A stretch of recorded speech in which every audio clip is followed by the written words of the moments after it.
안녕하세요. 반갑습니다. 안녕하세요. 네, 반갑습니다.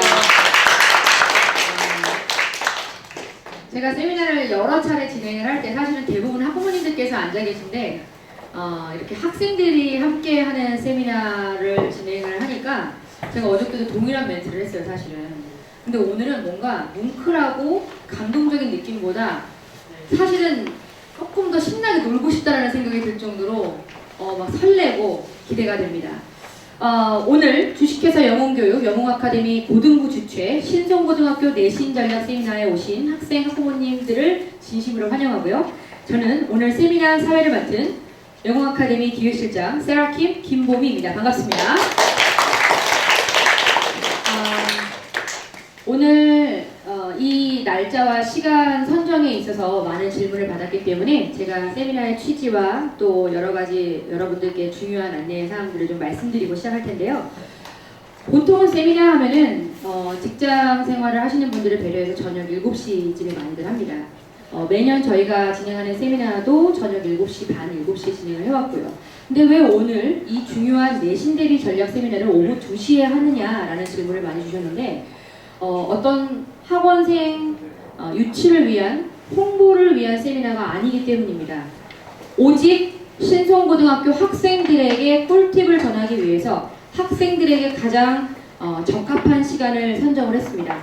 보통은 학원 수업이 오후 3시 이후부터 4시 이후부터 진행이 되기 때문에 본격적인 학습이 시작되기 전에 꼭 이 세미나에 학생들이 참석하기를 희망하는 생각으로 저희가 이 시간대를 정했고요. 그래서 다소 부모님들께서 참석을 하고 싶은데 아쉬웠다라는 반응들이 많으셨어서 저희가 지금 제가 인사드리고 있는 이 순간부터 종료되는 모든 세미나 내용을 굉장히 좋은 방송 장비로 녹화를 하고 있습니다. 그래서 무료로 이 영상을 배포를 할 예정입니다. 함께 하지 못하신 부모님들 아쉬워하지 마시고 영상을 통해서 세미나의 모든 내용을 동일하게 받아가시면 좋겠고, 그렇다고 해서 이 자리에 일부러 시간 내서 오신 부모님들이 또 그냥 가시면 안 되겠죠. 그래서 저희가 오늘 참여하신 모든 분들께 영웅아카데미 쇼핑백 안에 신송고등학교 2022년 기출시험지 수학, 영어, 국어, 과학 1학기 중간기말고사 시험지를 잘 인쇄해서 정돈해서 나눠드렸고요. 그리고 학생들에게 도움이 될 수 있는 필기용 아주 고급 삼색 볼펜까지 선물로 넣어드렸습니다. 그리고 봉투 속에 보시면 강의를 들으시면서 목마르실까봐 간단한 음료도 저희가 준비해 드렸으니까 약 2시간 정도 이 세미나가 진행이 됩니다. 절대로 시간이 오버되진 않습니다. 반드시 철저하게 약속 시간을 지켜서 진행되니까 그 2시간 동안 즐겨주시고 그리고 중요한 내용 많이 얻어가시기를 부탁드리겠습니다. 자, 그러면 본격적인 세미나를 시작을 할 텐데요. 저희 세미나는 제가 다 진행하는 것이 아니라 제가 이렇게 사회를 간단하게 보고 나서 저희 영웅아카데미 고등부 실제 신송고등학교 수업을 진행하고 계신 선생님들께서 직접 나오셔서 진행하십니다. 첫 순서는 신송고 영어 출제 경영과 전략을 소개하실 분은 영웅아카데미 원장님이시자 신송고 영어 담당이신 한효석 선생님께서 하시겠습니다. 큰 박수 부탁드립니다.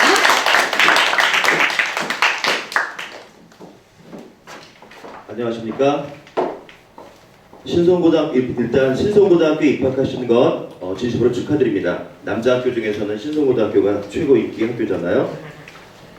신송고등학교가 몇 년도에 개교했는지 혹시 아시는 분? 2006년? 어머님 2005년 정답. 일단 어머니 가실 때 저 커피 쿠폰 좀 드리세요. 네. 어떻게 하셨어요, 어머니? 우연히 저희가 이사를 왔기 때문에 학교 검색하다가 와, 굉장히 자녀분에 관심이 많으신 분이신가 봐요. 본인들도 모르는데 부모님이 아시잖아요. 신송고등학교가 2005년도에 개교했는데 그 당시에 남녀공학으로 개교를 했어요. 그 당시에는 이 송도가 거의 허허벌판이었어요. 아파트도 현대아파트, 풍림아파트, 또 성지아파트 그 정도 있었고 상가를 해봤자 지금 밀레니엄 상가 이 정도밖에 없었어요. 그래서 그 당시에 신송고등학교 친구들이 갈 학원이 없었어요. 송도에 그때 1개가 2개 학원이 있었는데 그 학원들 뭐 이미 다 망한 지가 오래돼서 너무 일찍 들어와가지고 그래서 그 신송고 친구들이 힘들게 다리를 건너서 연수동에 있는 학원을 다녔어요. 지금은 반대로 송도가 좋은 학원들이 많이 몰려있고 오히려 저 동춘동 이쪽에서 차를 타고 일로 학원을 오는데, 그때는 반대로 송도 친구들이 전부 다 차를 타고 바깥으로 나왔어요. 저희가 2002년도에 연수구청 앞에다가 개원을 했는데 신송고 친구들이 다 힘들게 온 거예요. 그래서 신송고 친구들이 좀 송도에도 학원 만들어줄 수 없겠냐. 근데 그 당시 너무 인프라가 없고 인구도 없고 그래서 저희가 고민하다가 외면할 수가 없어서 2009년도에 아무것도 없었는데 여기 이제 웰카운트 1, 2단지 짓고 있었거든요. 3, 4단지는 아예 없었고, 그 다음에 이 동네에서 이 에먼스 프라자가 이 가구 회사가 만든 건데 이게 유일한 건물이었어요. 역 앞에. 저희가 제일 먼저 여기 들어와서 겨울에 인테리어하고, 그리고 저희가 2009년도 겨울에 개원을 했는데 첫 번째 그 개원의 그 이유가 그 당시에 여기 송도 학원들이 전부 다 적자였거든요. 저희도 몇 년 동안 계속 적자였어요. 그럼에도 불구하고 사랑하는 제자들이 힘들게 왔다 갔다 하는 걸 외면할 수가 없어서 저희가 본원을 세웠던 거예요. 그래서 그 당시에는 연수구 구청 앞에 있는 게 연수 본원이었고 여기가 본원이었는데 지금은 이제 여기가 본원이 됐고 저희가 이 캠퍼스 연성고등학교 앞에 있고요. 지금 3캠퍼스를 809 쪽에다가 지금 하려고 그러는데 809에 큰 상가가 나질 않아서 저희가 지금 계속 못 들어가고 있는 상태입니다. 제가 지금 영어아카데미 잠깐 소개해드렸는데 그 이유가 뭐냐면 저희가 신송고등학교 2회 그 입학생부터 바로 지금까지 저희가 계속 신송고등학교를 저희 학원이 아마 신송고등학교 가장 많은 학생들을 가르쳐 왔을 거예요. 수많은 그런 졸업생들과 명문대 합격생들을 저희가 다 그동안 이끌어왔고 또 그만큼 자료가 저희가 많이 축적되어 있어요. 신송고 1회부터 바로 작년까지, 작년 기말고사까지. 그래서 근래에 지금 저쪽 109에 학원가라고 해서 많이 학원들이 생겼는데 그 학원들하고는 비교가 될 수 없는 그런 저희가 데이터를 가지고 있다는 거 제가 감히 말씀드릴 수 있습니다. 제가 원장이잖아요. 또 그리고 제가 좀 요새 좀 자괴심을 느낀 이유가 그 원인 중에 하나가 저희 학원이 진짜 제가 원장이라서가 아니라 그 독보적인 위치에 있는데 역사를 보나 지금 현재 재원생으로 보나 그동안의 대입 실적으로 보나 근데 이제 저희 학원을 갖다가 새로 생긴 저는 이름 듣지도 못한 신생학원이랑 비교하고 막 이랬을 때 제가 너무 자괴감이 드는 거예요. 내가 이거밖에 못했나? 더 분발해야 되겠다. 나는 압도적이라고 생각했는데 아직도 영어 아카데미가 그렇게 압도적인지를 모르는 그런 부모님들이 계신가 보다. 그런 생각을 듣고 제가 더 속으로 더 분발해야겠다는 생각을 합니다. 자, 신송고등학교는 여러분들 아시겠지만 국어가 굉장히 어렵고요. 영어는 그렇게 어렵진 않아요. 영어는 노력한 만큼 점수가 나옵니다. 그래서 성실한 친구들이 점수를 잘 받게 돼요. 자, 지금부터 본격적으로 신송고등학교 영어가 어떤 식으로 출제가 되는지 같이 보도록 하겠습니다.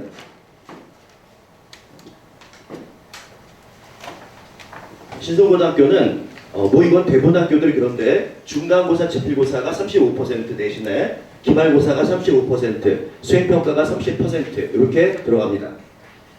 지필고사 범위는 교과서 2단원이 들어가요. 1과 2과 중간고사 때는, 그 다음에 기말고사 때는 3과 4과 가끔 변칙적으로 들어가기도 하는데 대개 이렇고 그 다음 모의고사라고 불리워지는 전국연합학력평가 요게 부교재처럼 들어가는데 여기서는 서술형 주관식이 출제가 안 돼요. 다행히도. 교과서는 비중이 별로 크진 않거든요. 뒤에 비중이 나오겠지만 교과서는 어느 학교도 마찬가지지만 신송고등학교도 비중이 별로 크지 않고 또 변형이 된다 아주 좀 쉽게 나오고요. 전국연합학력평가 저기서도 서술형 주관식이 나오지 않기 때문에 또 비중도 그렇게 크지 않아요. 그러니까 교과서 2단원이랑 전국연합학력평가가 합쳐서 한 절반 정도가 출제됩니다. 근데 별로 어렵진 않고요. 문제가 이제 부교재인데 주로 EBS 교재를 택합니다. 근데 신송고등학교가 연송고등학교에 비해서 시험 범위가 거의 2배 정도로 많아요. 그래서 그게 조금 나쁜데 연송고등학교는 시험 범위가 너무 적다 보니까 아이들이 중학교 때 그 타성에 젖어서 벼락치기를 해요. 범위가 너무 적으니까. 그러다 보니까 성적도 더 안 나오고 그런 점에서 신송고는 시험 범위가 조금 많지만 연송고보다 훨씬 더 낫다라는 거 그래서 부교재를 위주로 공부하셔야 되고 그동안 계속 코로나 때문에 EBS 교재를 택했었거든요. 온라인 수업을 할 때 선생님들이 일일이 다 온라인을 하실 수가 없으니까 EBS EBS 강사들이 녹화해 놓은 걸 갖다 틀어주면 되기 때문에 그래서 EBS 교재를 했는데 이제 코로나 상황이 점점 풀려지고 나서 작년도에 처음으로 1학기 때는 EBS 교재를 했는데 단기 특강이라고 근데 2학기 때는 비상이라는 출판사에서 그것도 역시 단기 특강인데 다른 출판사 걸 썼어요. 올해도 아마 그럴 가능성이 좀 있고요. 부교재는 뭐 해마다 바뀌는 거기 때문에 지필고사 출제 비중 제가 말씀드렸죠. 부교재가 압도적으로 중요하다는 거. 부교재가 50%인데 부교재에서 서술형이 좀 어렵게 나와요. 그리고 지필고사 난도가 쉬웠는데 좀 높아졌어요. 그리고 점점 높아지고 있는 추세예요. 작년 같은 경우 1학기 중간고사 쉬웠거든요. 평이했어요. 범위는 많았지만 기말고사 조금 어려웠어요. 2학기 들어서 변별력에 이제 문제가 생기니까 1등급, 2등급 구별이 안 되는 거예요.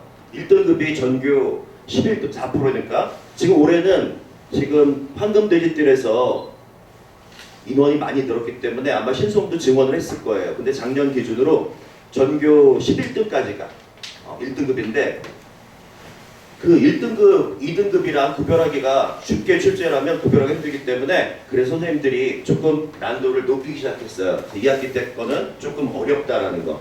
하지만 그래도 여학교보다는 훨씬 쉽다라는 거. 어제 해송고 해송고 설명은 제가 하면서도 참 답답한 게 있거든요. 애들이 정말 너무너무 열심히 공부하고 그런데도 달달달달 시험 범위에 있는 그 지문을 외우고 그런데도 너무 변형이 심하게 출제되고 단어도 막 바꾸고 문장도 바꾸고 막 이렇게 하다 보니까 성실한 아이들이 성적이 안 나오는 거예요. 기본기가 탄탄한 아이들, 특히 어휘력이 탄탄한 아이들이 점수가 잘 나오지 그냥 중학교 때 그냥 딱 주어진 내신 범위만 열심히 공부해서 100점 맞고 그랬던 친구들이 해송고 들어가서 막 60점, 70점 맞는 경우가 수두룩하거든요. 근데 일단 남자 학교는 그렇게 영어에 대해서 아이들이 이렇게 막 치열하지도 않고 영어가 원래 암기 과목이잖아요. 여학생들은 암기를 굉장히 잘해요. 암기를 잘하다 보니까 암기할 수 없게끔 내려고 많이 변형을 하는데 남학생들은 암기 자체를 싫어해요. 수학이나 과학처럼 이렇게 깊이 사고하는 거 이런 걸 좋아하지 그냥 단순히 암기하는 걸 너무너무 지루해하고 외우기도 싫어하고 외우고 자꾸 까먹고 그러다 보니까 남자 학교는 변형이 많지 않아. 근데 보시면 아시겠지만 거의 그냥 시험 범위에 있는 지문 문장이 중요한 문장이 그대로 나와요. 그대로 그걸 갖다가 영작하듯이 배우라는 건데 그런데도 그거를 맞춘 사람이 별로 없어요. 근데 어쨌든 좀 너무 쉽게 나와서 2학기 때 조금 어렵게 됐어요. 지필고사 난도가 점점 높아지고 있다는 추세. 그 다음 특징이 서술형 문항이 자 이거는 서술형 문항이 그해 해마다 다른데 대충 한 20점 정도였었는데 코로나 상황 때문에 조금 바뀌어서 작년 같은 경우 1학기 때는 10점이었어요. 1학기 중간고사, 기말고사 10점밖에 안 됐어요. 서술형이. 굉장히 부담이 없었죠. 또 쉬웠고. 그러다가 조금 아까 말씀드린 것처럼 변별력 문제 때문에 2학기 때 20점으로 올리고 서술형 문제를 굉장히 어렵게 냈어요. 물론 다른 여학교보다는 좀 쉽지만 주로 어떤 식이 출제가 되냐면 또 이 칠성고등학교는 1학년이랑 2학년이 같은 학교라고 보기 힘들 만큼 좀 다른 패턴을 나타내요. 2학년 같은 경우는 시험 범위가 많아요. 2학년은 시험 범위가 진짜 많아요. 그러니까 3학년 때 그 시험 범위에 대비해서 그런지 범위가 한 거의 2배로 늘어나요. 1학년 때도 범위가 적지 않은 편인데 2학년 때 거의 2배로 늘어나기 때문에 그래서 벼락치 같은 걸 할 수가 없어요. 그 대신에 아주 심플하게 중요한 것만 딱딱 내기 때문에 상위권 친구들은 그냥 별로 걱정 없이 좋은 점수가 나와요. 일단 그리고 2학년 같은 경우 작년에 서술형 배점이 그냥 다 10점이었어요. 1학기 2학기 때. 근데 1학년은 1학기 때 10점, 2학년 때 20점. 이건 뭐 해마다 조금씩 바뀐다라는 거. 그 얘기예요. 올해는 또 달라질 수도 있어요. 더 늘어날 수도 있고 그대로 갈 수도 있고. 핵심어 쓰기.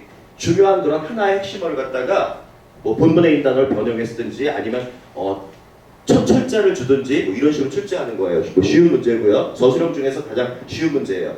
단어 제시, 문장 완성하기 이게 좀 어려운데 아까도 말씀드렸지만 여학교들은 저걸 거의 영작 수준으로 해야 되기 때문에 굉장히 어려운데 남학교는 그냥 시험 범위에 있는 문장이 그대로 나오기 때문에 그냥 중요한 문장만 잘 외우시면 돼요. 근데 범위가 많다 그랬죠, 신동구가. 그걸 다 외울 수는 없어요. 물론 다 외우는 친구들도 있어요. 공부가 취미인 친구들, 정말 독종인 친구들 있잖아요. 다 외운 친구들. 그런 친구들은 문제가 없는데 그냥 항상 열심히 공부하니까 매일 집에 와서 문제가 없는데 다른 친구들이 중상위권 그 이하부터 그 친구들은 남자 친구들은 아까 말씀드렸지만 잘 외우지도 못하는 데다가 범위가 많아서 그걸 다 외우려면 영어 점수는 뭐 조금 올라갈 수 있겠는데 다른 과목 점수가 떨어지겠죠. 다. 그래서 제가 하나 말씀드리고 싶은 거는 어떤 뭐 특정 학원들이 있어요. 특정 학원들 뭐 예를 들어 한 과목만 하는 학원들, 영어만 하는 학원, 수학만 하는 학원 이런 학원들이 문제가 뭐냐면 예를 들어 뭐 영어 무슨 전문 학원이다 그러면 시험 범위 있는 걸 다 외우게 하는 거예요. 강제로. 안 외우면 집에 안 보내. 그러니까 어쩔 수 없이 막 외우게 되잖아요. 그러니까 점수가 올라가겠죠. 그렇게 시키는데 강제로 시키는데 많은 시간 비중을 둬서 점수가 안 올라가면 이상한 거죠. 그 학원 문 닫아야 되잖아요. 근데 어머님들이 그걸 생각하지 못하시는 거예요. 어느 학원 보냈더니 영어 점수가 올라간대. 그것만 보이니까. 그리고 그 학원은 자기네가 영어 학원이니까 영어 점수만 올리면 되는 거예요. 그렇잖아요. 영어 점수만 다 올리면 학원이 명성이 떨치고 애들이 많이 들어오는데 다른 과목 얘가 우리 학원이 그렇게 얘를 갖다가 영어에다 올인시켜서 수학이나 국어나 과학 이런 거 망하는 거 내가 할 바 아니야. 그냥 우리 학원은 영어만 잘 올리면 되는 거야. 이런 학원들이 상당히 많습니다. 어머님들이 그걸 잘 모르셔서 그런데. 그래서 강제로 전 범위를 다 외우게 하는 학원은 절대 보내시면 안 돼요. 영어 점수만 올리시려면 보내세요. 근데 뭐 국어, 수학, 과학 이런 과목 망치시려면 그런 학원 절대 보내시면 안 됩니다. 변별력을 위해서 어렵게 출제되고요. 이 서술형이 킬러 문제가 있거든요. 전체적으로 문법이나 어휘 비중이 크다.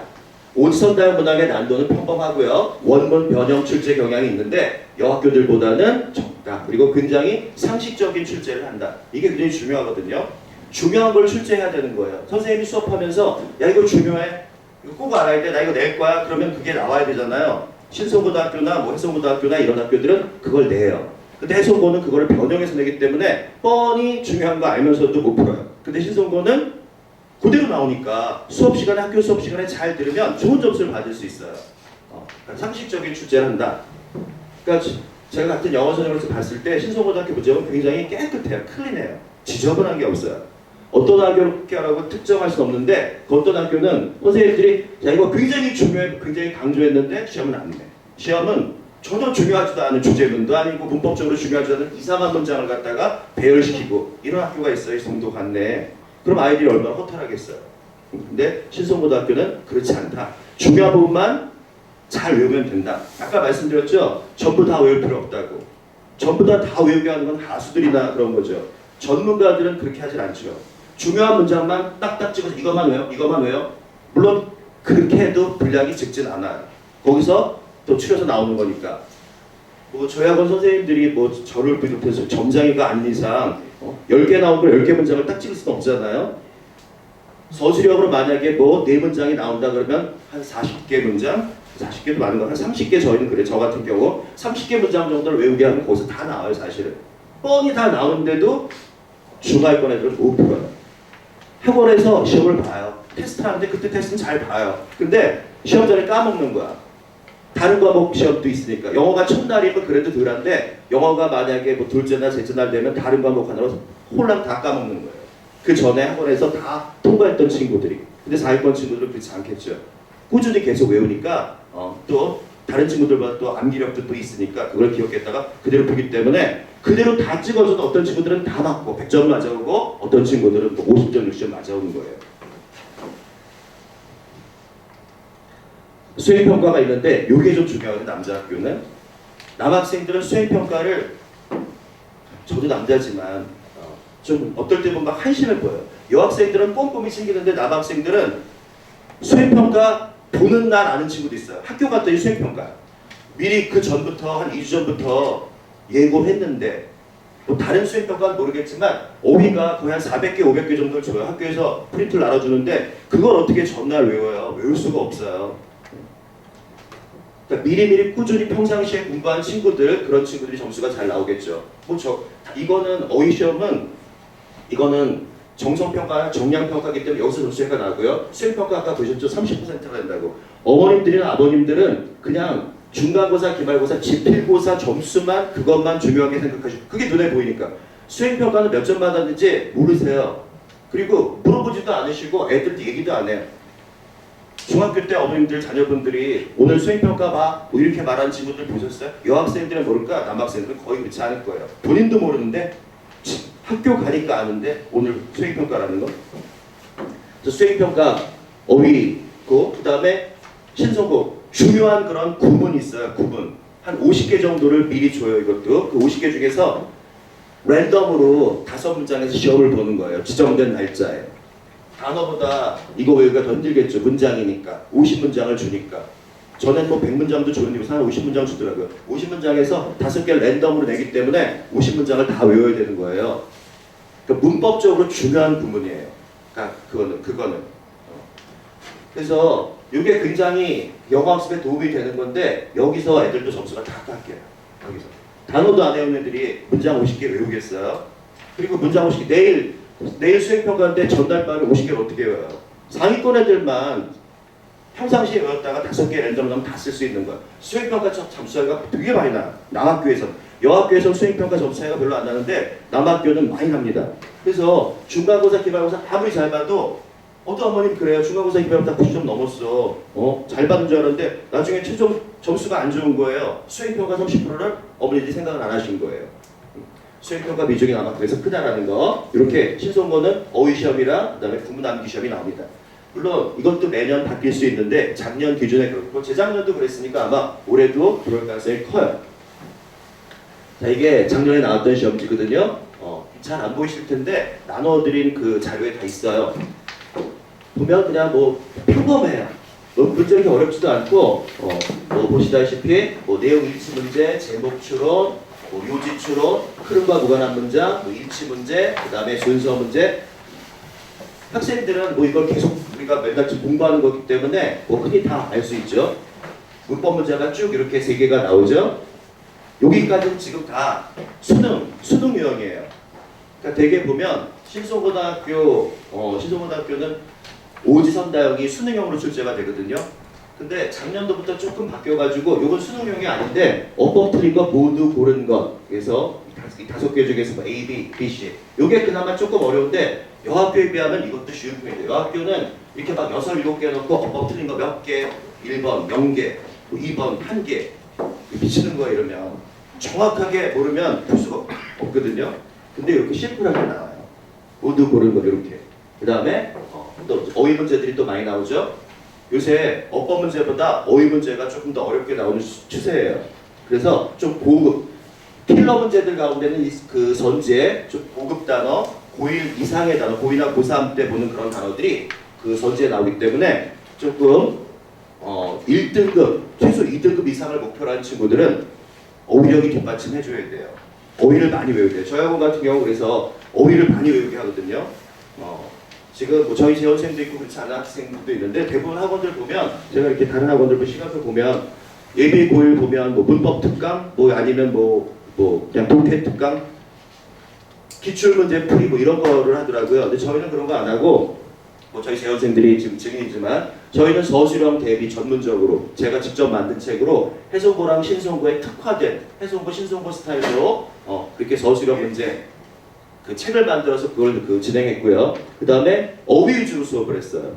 그냥 진도 위주가 아니라 그냥 쭉 해갖고 2달 동안 그냥 한 번 다 둘러보는 게 아니라 그건 중학교 때 다 했잖아요.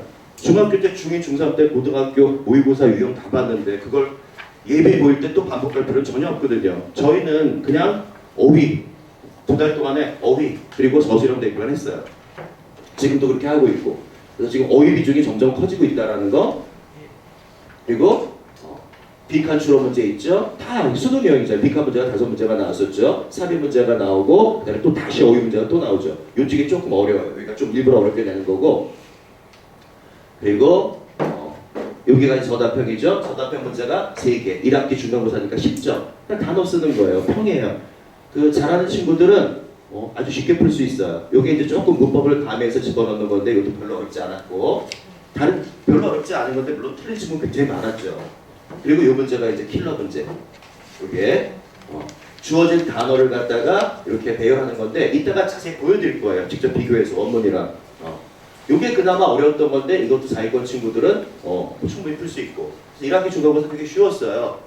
그러다가 기말고사 약간 어려워졌는데 그래도 뭐 별로 어렵지 않고 대동소이하다라는 거 똑같은 유형이에요. 같은 유형. 아주 상식적인 출제, 중요한 것들만 출제를 아주 잘했어요. 그래서 서술형 똑같이 10점이죠. 똑같이 이렇게 돼 있죠. 그러니까 중간고사 때는 단어 쓰였는데 이제 어구를 배열하는 거로 조금 어렵게 냈죠. 근데도 뭐 그렇게 특별하게 어렵지 않았어요. 이게 2학기 중간고사고 2학기 중간고사 때 일부러 좀 어렵게 냈어요. 그럼 누구 시험지도 이렇게 틀리게 많지? 저희는 이렇게 가감없이 솔직히 다 보여드립니다. 영어 1등급인 친구도 있고 저희 지금 현재 여기 양정이라는 친구는 1학년 계속 1등급이거든요. 저한테 와서 그 학업성취전상도 뭐 보여주고 뭐 그런 친구도 있고 이렇게 또 많이 틀린 친구도 있네. 이게 누구 시험도 이렇게 많이 틀렸어. 이게 2학기 중간고사고요. 이 문제가 굉장히 어려웠던 문제예요. 서답형 3번 문제 이따 보여드릴 건데 자세하게 이게 수능에 나왔던 지문인데 그 3학년들 부교재는 있어요. 부교재 있는데 그 신성고 2학기 부교재 그 예제 문제가 다 수능 기출 문제거든요. 근데 그게 시험범위에 들어가니까 근데 그게 나왔는데 거기서도 제일 어려운 부분 한 문장 안에 관계대명사가 2개씩이나 들어가 있는 거 뭐 그런 걸 내지 굉장히 어려운 거거든요. 근데 이거 저희 학원들 거의 다 맞췄어요. 제가 강제로 외우게 했으니까. 그러니까 이걸 갖다 만약에 정말 그 외우지 않고 문법적으로 했으려고 하면 굉장히 어렵고 틀렸을 거예요. 근데 저희는 그냥 뭐 50점짜리도 이거 다 맞아 갖고 왔어요. 강제로 시켰으니까 이거 무조건 나옵니다. 어렵지만 그랬던 문제고 이게 굉장히 어렵던 문제고 20점으로 드러났죠. 서술형이. 그리고 마지막 2학기 기말고사. 그러니까 저희 나눠드린 자료에는 다 드릴 수는 없기 때문에 1학기 중간고사 기말고사만 드렸는데 저희가 자료가 다 있어요. 아까 말씀드렸죠. 신소고등학교 개교 때부터 지금 다 가지고 있다고 저희가. 그래서 이렇게 다 보여드렸고요. 영어를 직접 한번 보겠습니다. 자세하게 잘 보이시죠? 자, 이게 작년도 1학기 중간고사 신소고등학교 17번 문제 나왔던 거예요. 원래 문제는 어휘 문제였던 건데 이거를 빈칸 추로 문제로 냈죠. 원래 부분은 more successful 요거였어요. 요걸 그렇게 살짝 바꿨어요. 더 성공적인, 더 잘 실행된 이런 식으로. 요 정도는 충분히 할 수 있거든요. 하위권 친구 빼고는 뭐 변형해봤자 이 정도. 해석고는 뭐 거의 다 변형이 돼요. 완전히 이거 우리 공부했던 거야? 이게 원문이야? 뭐 이 정도로 그냥 굉장히 많이 변형하는데 신성고는 뭐 거의 그냥 이래요. 자, 요것도 중간고사 19번 나왔던 거죠. 원래는 limited time, 제한된 시간인데 요거를 time scarcity. 자, 요거 scarcity라는 단어를 아는 사람은 굉장히 쉬운 문제인데 모르면 틀리는 거예요. 어휘죠. 그렇죠? 제가 어휘 강조했죠. 그러니까 어휘가 상위권 친구들이랑 중하위권 친구들 차이가 어휘력에 있거든요. 근데 그 어휘력이 신성고등학교 때도 이렇게 드러나요. 여학교보다도 덜 드러나지만 그래서 어휘가 부족한 친구들은 이런 식으로 변형 출제되기 때문에 본문을 달달달 외워봤자 소용이 없다라는 거. 그 다음에 기말고사 15번에 나왔던 거 원문이 저거예요. EBS 단기 특강이라고 보교재였는데 in other words 근데 이걸 바꿨죠. that is to say 즉 다시 말해서 이거 살짝 바꿨죠. 주어를 바꿨죠. 퀘스천어가 주어인데 이걸 가주어 진정을 살짝 바꿨어요. 이게 조금 좀 어려웠던 문제 3.5점짜리였는데 틀린 친구가 좀 있었어요. 중하위권 친구들은. 상위권 친구들은 틀릴 수가 없죠.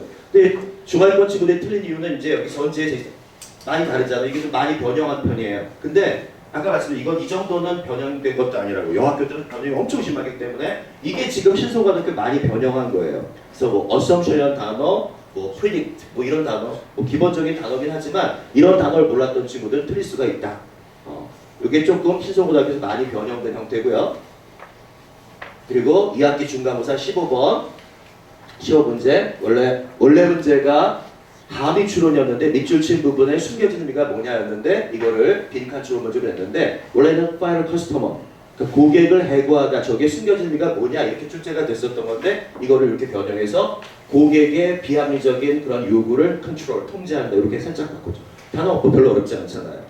뭐 이런 게 답이었다면 어려울 수도 있겠죠. abandon이라든지 포기하다, delete, 뭐 삭제하다 뭐 이런 것도 사실 어려운 단어는 아니지만 중하위권 친구들한테는 어려울 수 있으니까 이 정도 변형한 거고 dissatisfied가 불만인 그런 뜻, satisfied의 반대말이니까 그거를 살짝 discontent. 요걸 틀린 친구들 요 단어를 몰라서 틀린 거예요. 요 단어를 몰라가지고 컨텐트라는 단어가 만족하는데 보다 디스 붙인 건데 요걸 몰라가지고 B를 몰라서 틀린 친구들이 있고요. 그리고 1학기 중간고사 25번 원래 문제가 요즘 문제였는데 어휘처럼 바뀌었죠. difficult 그대로 냈죠. uneasy 살짝 바꿨죠. 불편한, 걱정 이렇게 conjure라는 게 원래 원문이 더 어려웠어요. 저게 뭐 우리 수업했죠? 신동원 친구들 저게 무슨 뜻이었어요? 귀신을 불러내다 주문을 해서 기억나요? 상상하다 그런 글 쓰였던 건데 원문에 저렇게 돼 있었던 거를 픽처로 이렇게 바꿔내고 상상하다 맞는 거죠. interruption은 그대로 냈고 complaint 불평인데 이거를 만족이라고 쓰는 답이 요거였죠. 기본적인 단어니까. 그러니까 4인권 친구들은 별로 걱정할 필요가 없어요. 신성고등학교는 영어는. 그리고 1학기 기말고사 10번 원래 문제가 빈칸 추론 문제인데 어휘처럼 바뀌었죠. emerge 똑같고요. prompting 똑같죠. resist in 뭔가 이렇게 거부하다인데 concede 요게 조금 많이 틀렸어요. 요 단어가 좀 고급 단어거든요. concede가 뭔가를 양보하다 뭐 이런 뜻인데 요 단어를 몰랐던 친구들은 틀렸어요. 근데 좀 열심히 공부한 친구는 나머지가 같잖아. emerge, prompting 똑같고 intensify 강화하다 똑같고 solve까지 또 요 단어만 다르잖아요. 그렇죠? 요 단어를 몰랐어도 열심히 공부한 친구들 맞힐 수가 있었죠. 요 정도의 신성고등학교는.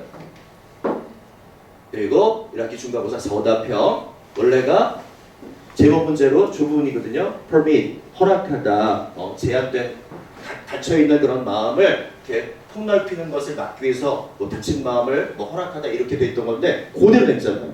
조부분을 그대로 단어 그대로죠. 이걸 그냥 하나 둘 셋 넷 다섯 일곱 단어인가? 일곱 단어 배열하면 되는 거예요. 일곱 단어네. 딱 조건에 맞게 일곱 단어로 쓸 거. 근데 이것도 상당히 많이 틀렸어요. 별로 어렵지 않은 건데 남학생들이 외우는 걸 너무 싫어하니까 학원에서 저거 다 찍어준 거예요. 외우라고. 결론이고 주제뿐이기 때문에 이거 외우라고 아까 말씀드렸지만 시험도 여러 번 보고 그랬는데 애들이 선생님 찍어준 거 나왔어요. 그래 맞았니? 근데 틀렸어요. 이런 애들이 대부분이에요. 그대로 나오는 애들 이렇게. 선생님한테 배운 친구들 알겠지만 조건이 되게 중요하거든요. 조건에 맞게 써야지 아무리 문맥에 맞게끔 쓴다 한들 조건에 어긋나게 쓰면 무조건 오답처이거든요. 7단어로 쓰라는데 8단어 썼어요. 그러면 어떻게 될까요? 빵점. 아무리 내용이 맞아도. 그래서 제가 많이 강조했는데 조건에 맞게 쓰는 게 굉장히 중요하다. 아무리 잘 써도. 자기 말대로 이거 되지 않습니까? 아무리 선생님한테 가서 컴플레인 해봤자 먹히질 않아요. 조건에 맞지 않게 썼기 때문에. 조건이 가장 중요하다는 거 그것만 조심하면 돼요. 그리고 여기 아까 말씀드렸던 거 저게 수능에 나왔던 문제인데 내용도 지문도 길죠? 단어 수도 보면 굉장히 어렵단 말이에요. 근데 저게 일단 부교재에 있는 거기 때문에 아이들이 학습한 내용이고 이 부분이 지금 관계대명사가 2개가 들어있죠? which, 그 다음에 whose 목적격 관계대명사랑 소유격 관계대명사 앞에 전치사까지 붙어있고 이 문장 고3들도 해석 잘 못하는 문장이에요. 고3 상위권 친구들도 그렇게 어려운 문장인데 그걸 서술형으로 5점짜리를 딱 낸 거예요. 그냥 그대로 내는 거예요. 전치사 플러스 관계대명사 형태를 2번 포함할 것 필요시 어휘 추가 및 어형 변화 가능 총 13개의 단어로 작성할 것 13개 단어거든요. 저 단어가 14개 단어면 틀린 거야. 12개 단어도 틀리고 그대로 외워서 쓰라는 얘기죠. 이게 굉장히 어려운 문제인데 아까 말씀드린 저학은 50점짜리도 맞았다고. 그러니까 찍어준 게 그러니까 본인이 열심히만 외우면 그냥 맞출 수 있는 게 신성고등학교 영어시험의 특징입니다. 자 마지막 말씀인데 이게 여러분들 단어책이잖아요. 단어장이라고 불려지는 거. 단어책을 여러분들이 공부할 때 우리 대부분의 학생들이 저렇게 굵은 글씨에 있는 단어만 외워요. 단어책들 보면 되게 이렇게 챕터로 돼 있는데 뭐 데이 1, 데이 2 이런 식으로 유닛 1 이런 식으로 돼 있는데 한 챕터에 40개 정도의 단어가 이렇게 굵은 단어가 주어지고 옆에 보면 파생어들이 있어요. 저게 형용사니까 동사형, 명사형 이런 식. 그다음에 형용사 같은 경우 뭐 유의어, 그다음에 반의어 뭐 이런 식으로.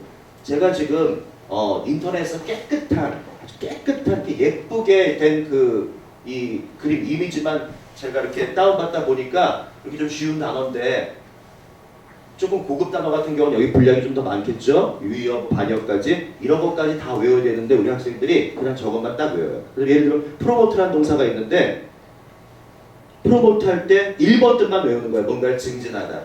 2번, 3번은 외우질 않아요. 다 외워야 되는데 이게 다 필요한 건데 왜 그러냐면 왜 그럴까요? 어머님들, 아버님들 학원이나 학교에서 단어 시험 볼 때 그냥 한 가지 뜻만 쓰면 되기 때문에 이걸 다 쓰라고 하면 채점하기도 힘들고 애들이 다 쓰지도 못해요. 그러니까 그냥 하나만 쓰면 맞게 해주는 거거든요. 이러다 보니까 이런 피해가 생긴 거예요. 이게 중학교 때부터 계속 그렇게 3년 동안 쌓이면 습관이 그렇게 돼요. 저희 학원에서 뭐 지금 이렇게 많이 노력하고 저희 중등부 선생님들은 이걸 이렇게 다 가르치고 아이들이 막 불만인데도 그렇게 하려고 노력하는데 아이들이 잘 따라오지 않고 특히 남학생들은 말씀드렸죠. 반복해서 말씀드리는데 외우는 걸 너무 싫어하기 때문에 아주 기절하려고 해요. 이런 거 다 외우려고 하면. 근데 이런 걸 다 알아야지. 아까 보셨죠? 서술형에서 어형 변화라는 거. 제시된 단어를 갖다 그 단어를 그대로 쓰면 안 되고 그 단어를 문맥에 맞게 그 문법에 맞게 품사를 바꿔야 되는데 품사를 바꾸질 못하는 거예요. 이런 게 안 돼 있기 때문에. 그리고 이런 거는 프로모트를 증진하다밖에 모르는 친구들은 프로모트가 누구를 승진시키다 이런 의미로 나왔을 때 해석을 못하는 거예요. 이 단어 하나 때문에 문장 하나가 이상하게 해석되고 문장 하나 이상하게 해석되면 글 전체의 주제를 놓치게 되는 거거든요. 단어 하나가 얼마나 중요한지는 뭐 제가 말씀드릴 필요도 없을 것 같아요. 얘도 외울 때 제대로 외울 때 프로모트가 뭐냐 물어보면 승진하다라고 대답해. 거의 승진하다. 대충 외운 거지. 승진시키다인데 이게 얼마나 큰 차이냐면 문법 문제도 많이 나오고 그가 승진했다라고 말하려면 이게 승진시키다니까 이 동사를 수동태로 표현해야 되거든요. He was promoted 이렇게 해야 되는데 그냥 he promoted 맞는 줄 알아요. 그래서 똑바로 정확하게 잘 외워야 된다는 거.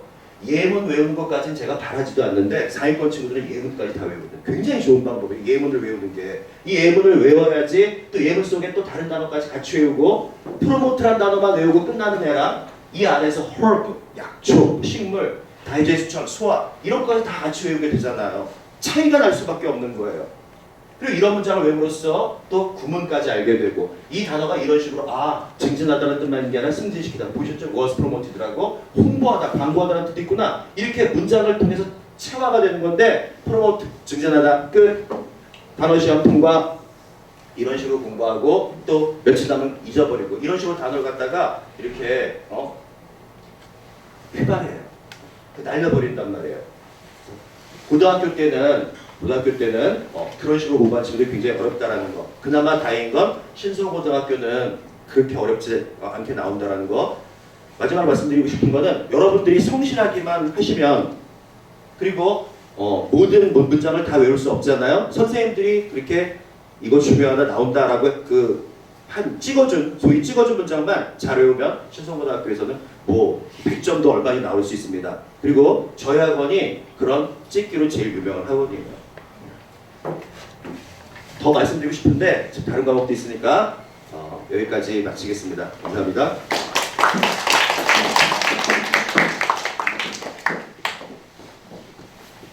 네, 말씀하신 것처럼 선생님을 믿고 따라오시는 것이 정말 중요합니다. 그리고 신성고 영어 내신에 있어서 저는 옆에서 보잖아요.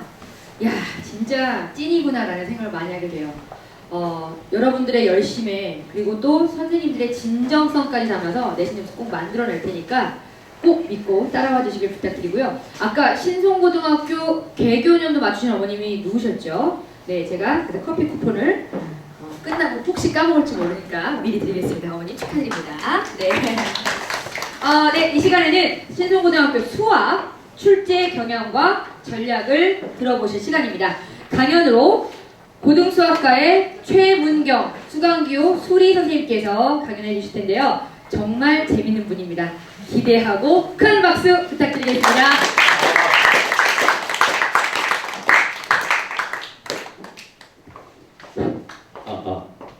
네, 안녕하세요. 네, 동일 인물입니다. 달라서 모르는 사람 이름 기억하겠습니다. 자, 일단 그 신성고등학교에 대해서 좀 말씀을 드릴 건데요. 남학교의 그 송도권에서 난이도가 가장 높은 학교입니다. 포스코 다음으로요. 일단 좀 하나 보여드릴게요. 자, 첫 번째 이제 내신 출제 경향에 대해서 말씀드리면 중간고사 40%, 기말고사 40%, 그리고 수행평가가 20% 이렇게 구성이 되어 있는데요. 수행평가가 정말 의미가 없는 학교 중에 하나예요.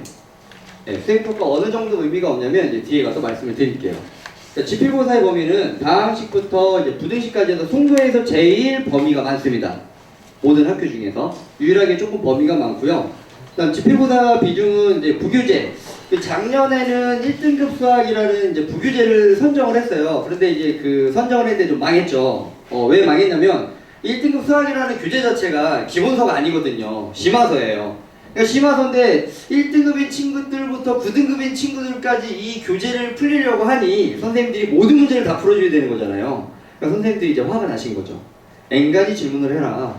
적당히 좀 하자. 근데 아이들 입장에서는 다 모르니까 시험에서 나오는데 풀 줄은 알아야 되는데 학원을 다니지 않는 친구들 같은 경우 어떻게 해결할 수 있는 방법이 없어요.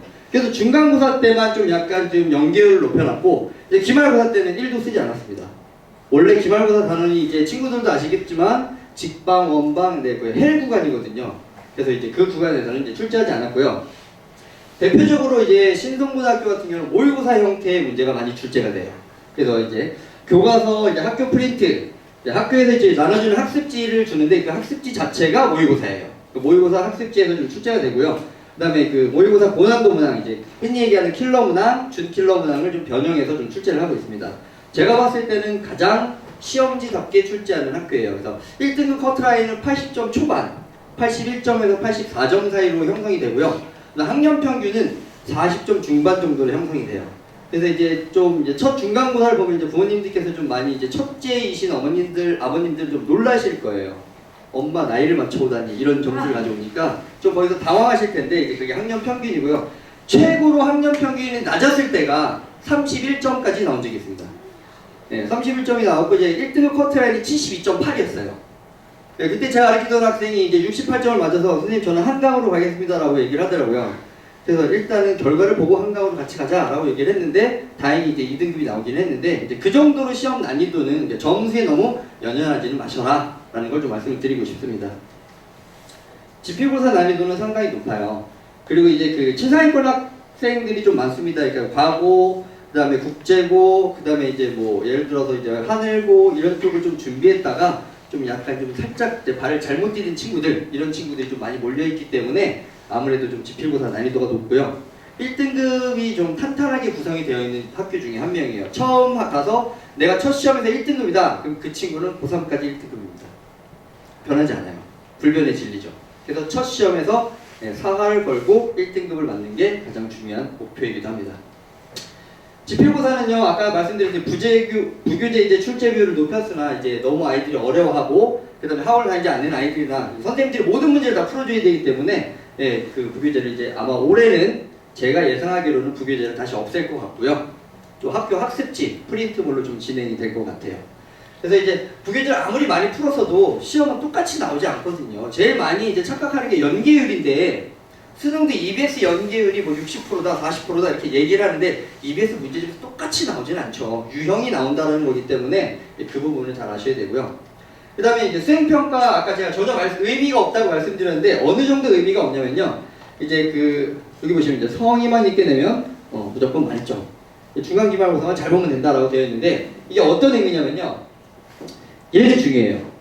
근데 대부분의 이제 학원이나 이제 여러 매체에서 그 남학교의 수행평가는 쉽게 얘기해서 그 당일날 학교에 갔는데 아이들이 좀 분주하게 움직여요. 야 너네 뭐해? 그럼 야 오늘 수행평가래. 아 그래? 뭔데? 독후감이래. 그럼 A 거, B 거 두 개를 베껴서 쓰면 만점이에요. 그냥. 그 다음에 이제 그 남학생 친구들의 글씨 아시죠? 대체적으로 이제 한국인인데 아랍어를 써요. 지도 못 알아봐요, 지 글씨를. 그런 아이들이 대체적으로 많거든요. 그래서 남학교는 서술형이 없어요. 선생님 보다가 화나니까. 그래서 서술형이 없는 거예요.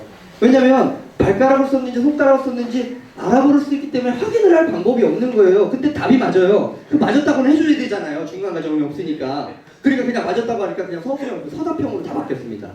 이게 이제 특징이에요. 근데 교과서 출제도 있어요. 그러면 제가 어떻게 하냐면 아이들에게 선생님 저 내일 교과서 검사하는 날인데 어떻게 해야 돼요? 그러면 너 잘하는 거 해. 라고 하면 걔는 이제 막 써요. 근데 뭔 소리인지 지도 몰라요. 근데 마지막에 답은 성심성의껏 써라. 답은 숫자니까 이쁘게 쓰죠. 그럼 선생님이 그냥 A를 주십니다. 그 정도로 의미가 없어요, 수행평가가. 그런데 아까 제가 말씀드렸죠. 이게 왜 중요하냐면 자기소개서가 없어졌다는 사실 어머니들 아시죠? 그러면 세부특기사항에서 교과특기에서 뭘 중요로 여길 거냐? 바로 독후감이에요. 이 독후감이 상당히 중요해요. 그래서 A, B 거 베껴서 쓴 애는 너는 그러면 학생부 종합 쓰지 않겠다라는 개념이에요. 그래서 독후감은 정말 성심성의껏 준비하셔야 됩니다. 얘는 사전에 공지를 수행평가의 특징은 고등학교 수행평가는 약 2주 전에 좀 진행을 해요. 시험 2주 전에. 그러니까 발등에 불이 떨어졌는데 시험 공부하기도 바쁜데 수행평가까지 해야 되다 보니까 두 마리 토끼 잡기 너무나 힘든 상황이 되는 거죠. 그럼 아이들은 어떻게 쓸까요? 예, 우리 참 좋은 세상이죠. 구글이라는 게 있어요. 예, 그 치면 줄거리가 나오죠. 그럼 컨트롤 C, 컨트롤 V라는 치트키를 쓰게 됩니다. 그리고 제출을 해요. 그러면 선생님들이 모를까요? 다 알아요. 선생님들 쓰시는 프로그램 중에 그 필터링 해주는 프로그램이 있어요. 물론 대학에서도 쓰고 있어요.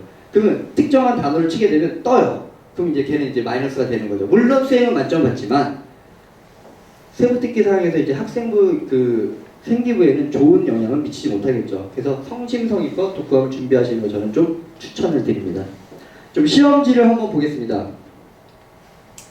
네, 막 이렇게 막 여러 가지가 있어요. 네, 되게 복잡한 형태죠.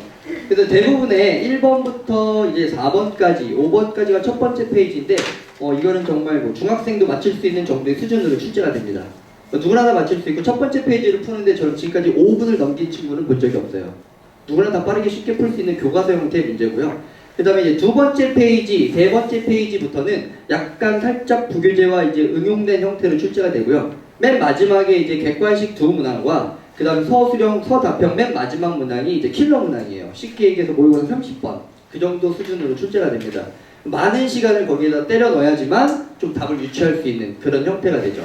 그래서 이제 뭐 대표적으로 이제 뭐 아이들이 이제 수학도 마찬가지로 이해도 있지만 좀 암기해야 되는 포인트들도 있어요. 예를 들어서 이런 것들이 있어요. W가 2분의 마이너스 1 플러스 루트 3i다. 그러면 이제 저희 아이들이 이걸 보면 딱 한마디 합니다. x제곱 플러스 x 플러스 1은 0입니다. 이게 바로 나와야 되거든요. 그래 이제 어떤 형태든지 간에 연계되는 그러한 그 고리가 있어요. 그 고리들을 좀 정확히 이해할 줄 안다면 문제를 조금 더 쉽게 풀 수 있고요. 신송고등학교 시험지의 특징은 제한 시간 안에 절대 해결할 수 없다라는 전제 조건이에요. 100점이 거의 나오지 않습니다. 작년에 첫 번째 중간고사에서 100점이 나왔어요. 연계율 때문에. 그래서 그 뒤로 기말고사부터는 100점이 보이지가 않더라고요. 그래서 좀 난이도가 상당히 높고 이제 변형된 문제들이 많이 출제가 된다는 건데요. 어떤 형태인지는 이제 보여드릴게요. 1번 문제와 4번 문제, 5번 문제까지 교과서 문제였어요. 5번 문제는 부교재, 그 다음에 7번 문제가 이제 고쟁이라는 그 심화서입니다. 그 다음에 8번 문제, 이제 9번 문제는 마플 시너지에서 상문제였어요. 그 다음에 1등급 수학, 이제 다 부교재 형태로 구성이 되어 있죠. 네, 반대쪽도 마찬가지죠. 주어진 게 다 부교재 형태고 이제 모의고사 킬러 문항이었습니다. 나머지 이제 서답형 3번이 모의고사 킬러 문항을 변형했는데 두 개의 유형을 융합시켜 버렸어요. 그래서 이제 모의고사를 많이 풀어보지 못한 친구들이라든가 또는 이제 뭐 예를 들어 1등급 유형들의 문제를 많이 풀어보지 못한 친구들은 접근조차 할 수 없는 그냥 문제는 한글인데 뜻을 이해 못하는 그런 형태들의 문제들이 많이 포진되어 있었어요. 좀 자세히 한번 보겠습니다. 학교 시험 6번 문제였고요. 실질적으로 이제 부교재에 있었던 문제인데 이제 살짝 바꿔놔요. 근데 신성고등학교 좀 착한 학교예요. 여학교는 유형을 바꿔버리거든요. 근데 남학교는 숫자와 형태만 바꿔요. 그러니까 충분히 많이 풀고 많이 연습을 했다면 누구나 다 맞출 수 있는 거죠. 근데 친구들 입장에서는 지금 보면 이거 왜 못 맞춰? 충분히 맞출 수 있을 것 같아 라고 얘기는 하지만 이 시험이라는 압박감과 그 공간 속에 있는 그런 위축감 때문에 머리가 하얘질 때가 있거든요. 본인이 외웠지만. 그럼 그때부터 이제 멘탈이 흔들리기 시작하는 겁니다. 그 멘탈은 어디까지 가냐면 나락까지 가거든요. 그래서 두 문제가 막히면 머리가 하얘지고요. 세 문제가 막히면 눈물이 나요. 아이들이 그렇게 얘기를 하더라고요. 그래서 이제 그런 부분을 좀 잘 이겨내기 위해서는 평상시에 다양한 훈련을 좀 진행을 하셔야 되고 약간 시간에 맞추어서 문제를 푸는 연습을 해야 돼요. 그냥 세워라 내워라 문제를 풀다 보면 누구나 다 맞출 수 있겠죠. 근데 제한 시간이라는 시간이 있기 때문에 그 시간 안에 해결을 하려면 되도록이면 빠르게 문제를 접근해서 어떠한 형태로 문제를 어떻게 접근해서 해결할 건지에 대한 첫 번째 가이드라인을 만드는 훈련을 좀 진행을 해야 됩니다. 두 번째 문제도 마찬가지입니다. 학교 시험지와 얘도 부교재 1등급 수학이었어요. 보시면 거의 유사해요. 유사한 문제들이에요. 거의 뭐 숫자를 바꾸었다거나 형태가 크게 변화가 되지는 않아요. 얘도 마찬가지고요. 어떠한 형태인지 간에 큰 형태의 변화는 없고 중간중간에 이제 작은 틀을 바꿔준다거나 숫자를 바꾼다거나 앞뒤 순서를 바꾼다거나 이런 형태로 좀 출제가 됩니다. 얘도 마찬가지의 문제고요. 네, 얘도 마찬가지 동일한 형태의 문제들입니다. 그래서 이제 그 13번 같은 문제 두 1차 시기 고구로 인수분해가 됩니다. 막 이러한 형태들의 문제들은 일반 시중 참고서 교과서 모든 것에 다 수록되어 있는 거거든요. 근데 얘도 잘 풀다가 이제 아이들이 이제 한 번씩 막히는 경우가 있어요. 그 다음부터는 이제 다음 문제를 해결하지가 못하는 거죠. 왜냐면 친구들의 가장 잘못된 점은 숫자와 번호를 보기 시작해요. 문제집을 풀 때도 문제집을 풀다가 조금 느낌이 싸해서 쳐다보면 위에 상이라고 써 있거든요. 아, 그럼 이건 내가 풀 수 없는 거구나. 이건 선생님 거. 별표 치고 넘어가거든요. 그리고 내신 시험을 보다가도 숫자를 딱 봤는데 7번 문제에서 자유 막혔어요. 그러면 1번부터 18번까지 난이도가 점점점 올라간다는 이런 괴상망측한 상상들을 하고 있더라고요. 전혀 그렇지 않거든요. 맨 마지막 문제는 어려운 건 사실이지만 그 전의 문제들은 어려울 수도 있지만 문제의 난이도가 어렵다라는 게 아니라 유형이 두세 개가 융합되어 있다는 것 또한 어렵다라는 표현을 써요. 수학에서 어렵다라는 건 문제 자체의 질이 어렵다라는 게 아니라 다양한 유형들이 융합되어 있기 때문에 하나의 문제에 3-4개의 문제가 파생되어 있는 걸 어렵다고 표현을 하거든요. 근데 그걸 이제 친구들은 번호가 가면 갈수록 어렵다고 생각하는 거죠.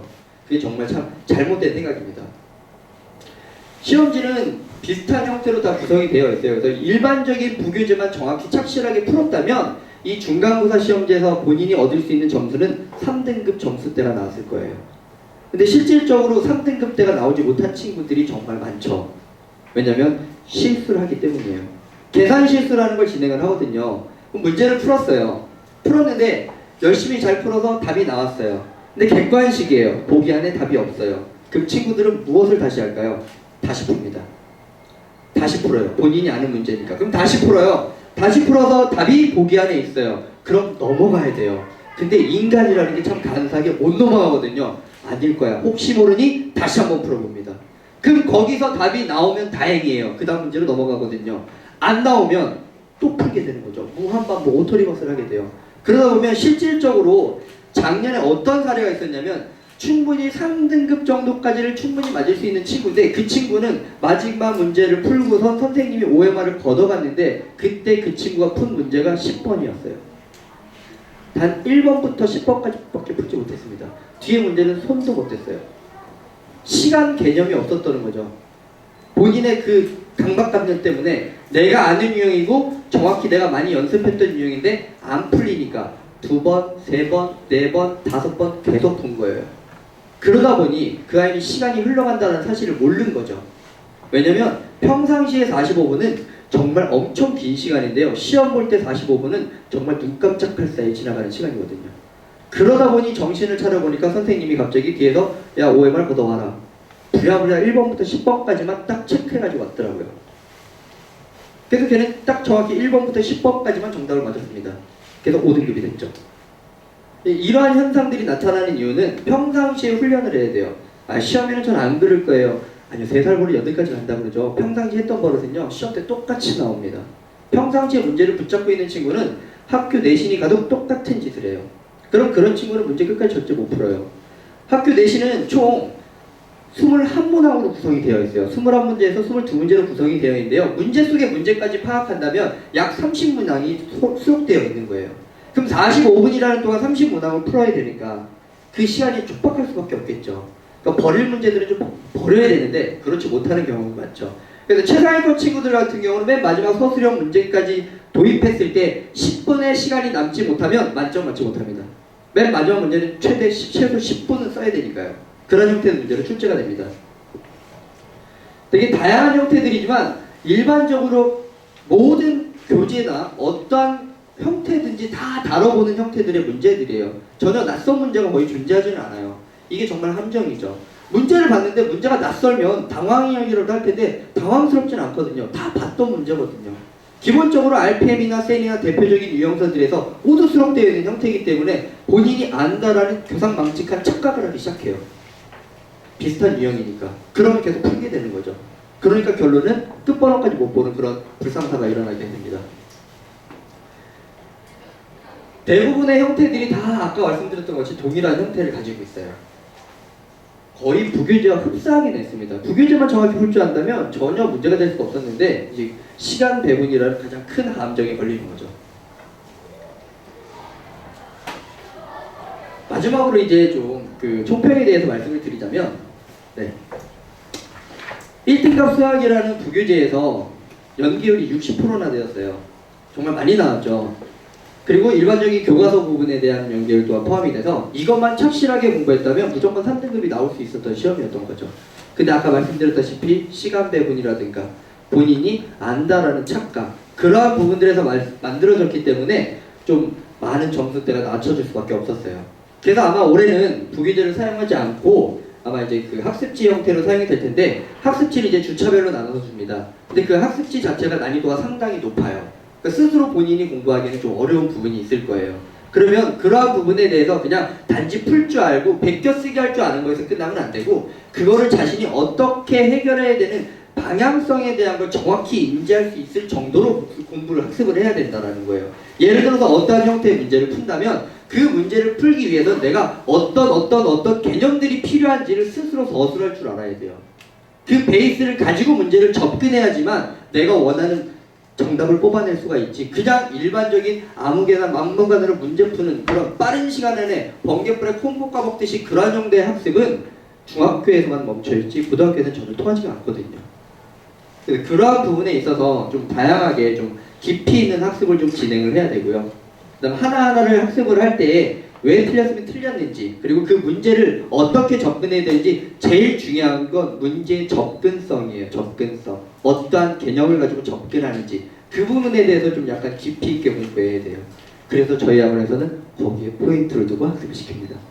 그러한 부분을 좀 깊이 있게 공부하면서 어떤 형태로 접근해 나가야 되는지 학습한다면 충분히 고득점을 얻을 수 있습니다. 그래서 제가 더 많은 말씀을 드리고 싶은데 시간이 오늘 여기까지 말씀드리고요. 들어주셔서 감사했습니다.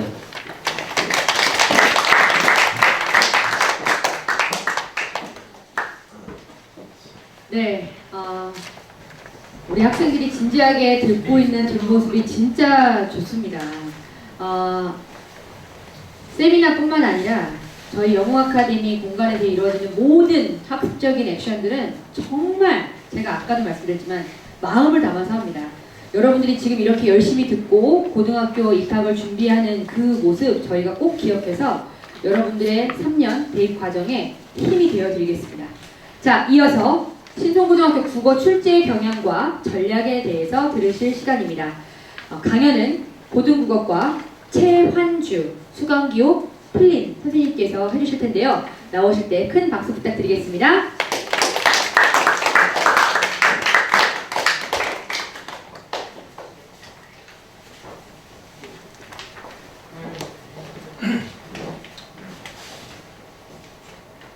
안녕하십니까. 신송고 국어를 담당하고 있는 최환주 강사라고 합니다. 저는 지금 영어 아카데미에서 신송고 내신만, 국어 내신만 담당으로 하고 있고 다른 학교는 하고 있지 않고 있습니다. 그러니까 신송에만 지금 전념을 하고 있고요. 그렇기 때문에 이제 단연간 신송의 이제 내신을 봤을 때 제가 생각하는 거는 신송이 이제 이 송도 안에 있는 고등학교 중에 국어의 수준이 가장 높다. 사실 저는 이제 영어 아카데미 오기 전에 이제 대치 세종 본원에 있었는데 대치 스타일로 냅니다. 대치 스타일로 내는 게 어떤 느낌인지 이제 말씀을 드리면서 나가도록 할게요. 일단 시험지는 이제 그 어머님들이나 아버님 그리고 학생들이 이제 갖고 계셔서 이제 많이 보실 텐데, 일단 이렇게 보면 이제 정확히 알 수는 없고요. 이제 요 내용들을 그냥 제가 요약을 해서 말씀을 드리면 어떤 것들이 있냐면 요런 부분들을 좀 중점적으로 봐주세요. 이제 보시면 여기 보시면 요런 부분들 있죠. 그러니까 그냥 문제가 이렇게 나온 게 아니라 요렇게 이제 박스 쳐서 들어간 부분들, 그리고 이 부분들, 이런 부분들을 보시면 이것들이 다 이제 학생들이 실제로 배우지 않은 것들을 낸 부분이에요. 그래서 신송의 시험지는 전체가 10장인데 10페이지죠. 10페이지인데 체감상은 항상 이제 뭐 미리 관심이 있으셔서 들어보신 분들 계시겠지만 시간이 모자르다. 시간은 왜 모자르냐? 처음 보는 걸 아예 노베이스 상태에서 우리가 해석을 해서 기존 교과서하고 비교를 해가지고 풀어야 되기 때문에, 그래서 거기서 시간을 로스가 굉장히 많이 생기는 거예요. 근데 이게 예전에는 요 정도까지가 이제 지금 현재 이제 2학년이 되는 신송 학생들은 요 정도까지 나왔다고 하면 지금 이 학생들은 이게 그 본문으로 들어가요. 지금 여기는 보시면 여기 보기로 들어가 있는 거예요. 이게 보기로 들어가 있는 거랑 본문에 들어가 있는 게 어떤 차이냐면 잠깐 보시면 자, 요런 부분들이 본문이에요. 요걸 베이스로 해서 이제 문제를 출제를 하는데 원래 신송은 어땠냐? 원래 신송은 교과서에 나와 있는 것들을 여기 그 다음에 시험범위라고 아예 처음부터 얘기한 학력평가에 나와 있는 지문들까지 해서 여기다 즉 이미 알고 있는 지문들은 여기까지 나오는데 이미 알고 있는 지문을 여기다가 넣고 나서 보기에서 처음 보는 것들을 넣었는데 이제부터는 어떻게 바뀌었냐면 처음 보는 거를 여기에다가 같이 넣기 시작했어요. 그럼 처음 보는 그런 낯선 작품에 대한 문제들이 더 증가하게 된 거예요. 그래서 신송이 그걸 시작을 했고 기타 다른 학교들이 따라가기 시작을 했고요. 그래서 국어가 지금은 내가 학원에서 가르쳐주거나 학교에서 선생님이 얘기한 걸 외우는 것만으로는 불충분하다. 그러니까 수능형으로 평소에 공부를 하셔야 한다. 이게 중요하게 된 거예요. 그리고 이제 의문점이 생기실 텐데 그러면 안 배운 걸 우리는 어떻게 빠르게 해석하고 문제를 빠르게 풀어 나갈 수가 있냐? 사실 영어나 국어는 공통적인 부분들이 어떤 게 있냐면 어문 계열이거든요. 어문 계열은 단어가 중요해요. 사실 단어가 중요하고 지금 이제 어머니 아버님 때나 저희 때랑 다르게 여기 나와 있는 이런 걸 선지라고 하는데 선택지 여기 나와 있는 단어들이 너무나 어려워지기 시작을 한 거고 학생들이 그걸 외우지 않습니다. 영어 단어장은 있지만 국어 단어장은 없어요. 그래서 근데 같은 언어 과목인데 한국어니까 단어를 많이 알 것이다 라고 생각을 하지만 실제적으로는 그런 개념적인 부분의 단어들이 안 되는 경우가 매우 많죠. 그래서 실제로 이제 중요한 문제들 몇 개를 제가 뽑아서 좀 가독성 높게 해놨는데 이런 걸 보시면 이런 게 이제 사실상 기본 타입이에요. 기본 타입. 이런 설명문 지문 하나를 놔요. 설명문 지문 하나를 놓으면 이제 우리 아이나 그러니까 너네 학생들도 마찬가지지만 내가 어느 정도 수준이냐라는 걸 알고 싶으면 이걸 보면서 내가 명확하게 무슨 뜻인지를 얘기하지 못하는 것들에 대해서는 다 밑줄을 그어보면 형광펜으로 밑줄을 그어보면 그 밑줄이 많으면 많을수록 신송 내신에서는 소위 말하는 박살이 날 가능성이 높아집니다. 시간도 모자르고요. 무슨 말인지 모르겠고 아는 문제부터 풀려고 하지만 아는 문제가 아예 없는 것 같고 이렇게 패닉이 와서 40점을 맞아요. 네. 매년 그런 학생들이 많습니다. 중학교 때랑은 많이 달라요. 그렇기 때문에 요게 기본 타입인데 요거를 그나마 해결한다고 해도 이런 게 나옵니다. 문제는 뭐냐면 이 시가 그렇게 어려운 시가 아닌데 애들은 경직돼요. 왜? 나는 이걸 처음 봤으니까. 게다가 이건 시니까. 명확하게 답이 안 떨어질 거라고 생각을 하니까. 그리고 여기를 봤는데 여기에서 내가 모르는 단어들 당연히 알 거라고 생각하시지만 이타적이다를 모르는 학생들도 많아요. 이타적이다를 몰라요. 생각보다 많습니다. 그래서 그러면 어떤 준비들을 해야 되냐? 이것도 마찬가지죠. 부조리가 뭔지 모릅니다. 이런 단어들을 지금이라도 늦지 않았기 때문에 문제를 그냥 숙제를 내고 학원은 원래 숙제를 내죠. 풀었니? 풀었다. 틀렸으면 고쳐라. 이 정도 선에서 끝난다고 하면 저는 그런 것들은 큰 의미가 없다고 생각을 해요. 원래 열심히 하는 애들 같은 경우에는 숙제하고 채점하고 해. 이 정도 하면 알아서 다 하죠. 근데 어차피 저는 인간을 믿지 않습니다. 네, 그리고 어머님들도 믿으시면 안 돼요. 저는 학생을 믿지 않기 때문에 확인하고 물어보고 진짜 체킹을 해나가면서 진짜 이런 개념들에 대해서 알고 있고 모르는 지문이 나왔을 때 진짜 해석을 할 수 있는지 확인을 하는 과정을 계속 가질 겁니다. 그럼 어떻게 준비를 해야 되냐? 득점 전략은 제 강좌 명이 득점 기계반인데 어찌 됐건 그냥 점수를 어떻게든 따면 돼요. 한 문제라도 더 따면 되는 건데 일단 제가 지금 여기 송도의 학생들을 봤을 때는 송도의 학생들은 거의 펜을 대지 않고 답만 체크합니다. 그건 근데 전국적으로 공통적으로 그렇게 해요. 어머니 보시기에도 속 터지게 하시겠지만 그거를 누가 강력하게 이끌어줄 수 있는 사람이 있느냐 또 학원을 겁을 내죠. 애가 기분 나쁘면 끊으니까. 저는 그런 거 없죠. 확실하게 펜을 대고 이걸 눈으로 제대로 보고 있냐, 펜 끝과 눈 끝이 일치하고 있느냐, 이게 굉장히 중요한 거고요. 그리고 그걸 본인이 요약하고 본인이 분석하고 풀이를 제대로 했을 때 강사하고 교정하는 과정들이 일어나야 점수로 연결이 되는 거지, 그런 과정들이 없으면 불가능하게 됩니다. 봤던 지문이 출제될 기대를 아예 버리고 가셔야 돼요. 특히나 신송의 내신은 어차피 이거 모의고사급이다라고 생각을 하고 들어가야 됩니다. 자꾸 어차피 알려줬던 거, 어차피 학원 선생님이 이 뜻 뭐라고 받아 적었던 거, 이거 외워서 들어가야지. 외워서 들어가면 잘 보면 한 60점 나오고, 시험 범위는 해당 교과서 단어 당연히 외워야 되고요. 그 다음 본인이 풀었던, 아까 말씀드렸다시피 국어를 잘하려면 기본적으로 나와 있는 지문의 문학 작품 같은 것들을 분석을 하고 거기 있는 말이 이 선지에서 무슨 뜻인지를 또 알아야 돼요. 이 두 가지만 되면 사실은 점수로 연결이 되는데, 이거 안 되고 이거 안 되니까 당연히 점수로 연결이 안 되는 거기 때문에 실제로 대비를 하실 때는 무조건 일단 신송은 단어부터 가야 된다. 단어를 몰라도 추론을 하면 된다. 추론을 하면 되죠. 근데 신송의 50분 시험 시간 안에서는 그걸 추론할 시간이 없어요. 아냐 모르냐 몰라 그럼 끝, 이거 틀려, 이렇게 하고 끝나요. 그래서 평소에 수능 대비를 하시면서 처음 보는 거를 내가, 우리 애가, 그리고 너네가 어떤 식으로 분석할지를 계속 생각을 하고 생각을 하면서 움직여야지, 그냥 매산문 풀면 된다, 매산문 풀어서 하루에 정말 3지문씩 하면 그럼 양반이죠. 근데 거의 새 겁니다. 그래서 어머님들은 집에 쌓여있는 새 문제집을 보면서 아깝다 하면서 재활용할 때 갖다 버리는 거예요. 그걸 막으려면 숙제 체크를 정말 철저하게 해야 됩니다.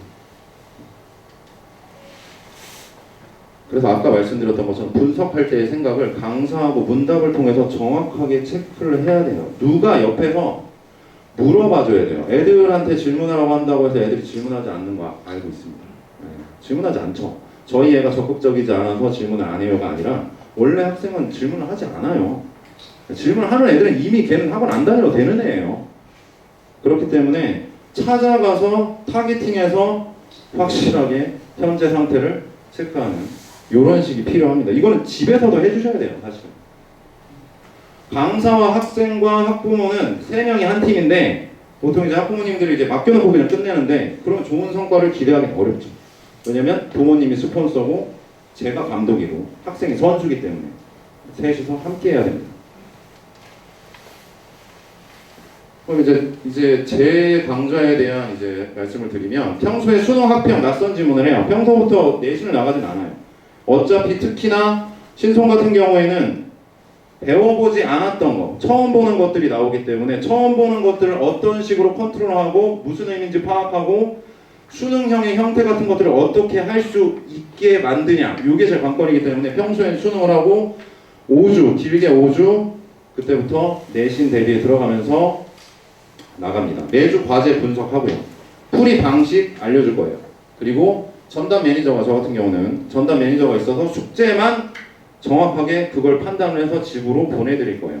얘가 숙제를 어떻게 하고 있다, 했다 안 했다는 당연한 거고 어떤 식으로 한다, 답만 체크한다, 무효예요.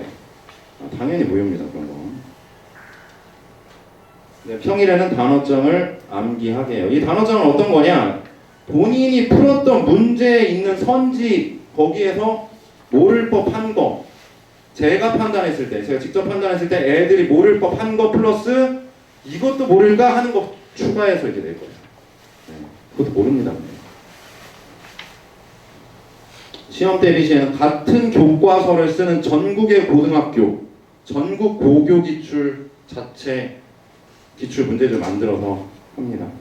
그러니까 예를 들어서 이제 신송고 같은 경우에 비상다간수라는 교과서를 써요. 비상다간수라는 교과서를 쓰면 비상다간수를 쓰는 그 출판사를 쓰는 학교는 전국에 굉장히 많죠. 서울에도 있고요. 서울에서도 뭐 강남도 있고 강북도 있고 여러 가지가 있는데 거기에 있는 기출을 전체를 수거하고 얘네 학교 시험 범위에 있는 것들 위주로만 추려서 그걸로 문제를 따로 만들어서 가는 거예요. 단순히 자습서를 푸는 게 아니라. 그래서 저는 자습서는 쓰지 않습니다. 수업은 주 2회 각 90분 수업이고요. 월 8회 해요. 그러니까 9회가 되면 한 번은 쉽니다. 그게 이제 학생들의 체력과 저의 체력을 보호하는 데 굉장히 도움이 되기 때문에 깔끔하게 8번으로 하고, 물론 당연히 휴강을 하게 되면 미리 공지가 들어가죠. 시험 전날 직전 보강시는 저와 제 팀이 가장 자랑하는 실전 모의고사를 2회를 실시해요. 거의 이 점수대로 나옵니다. 거의 이 점수대로. 거의 이 점수대로 나오는 이유는 이건 난도를 강남권에서 몇 문제, 뭐 대구에서 몇 문제, 대전에서 몇 문제 이런 식으로 섞기 때문에 거의 이 점수대로 나오고, 요 점수에 기반해서 제가 이제 기대를 하고 그걸 가지고 또 다시 피드백이 들어가고 이렇게 돼요.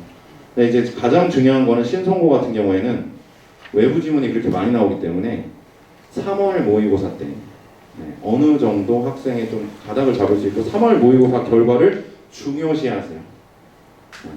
3월 모의고사 점수를 중요시하시고 어떤 방향으로 끌고 나가야 할지를 꼭 생각하시고요. 그리고 신성고는 국어가 가장 어렵기 때문에 항상 국어를 마지막에 하지 마시고, 제 수업을 들으라는 말씀이 아니라 국어를 굉장히 중요하게 준비해 나가셨으면 좋겠다는 생각을 하면서 오늘 마치도록 하겠습니다. 감사합니다.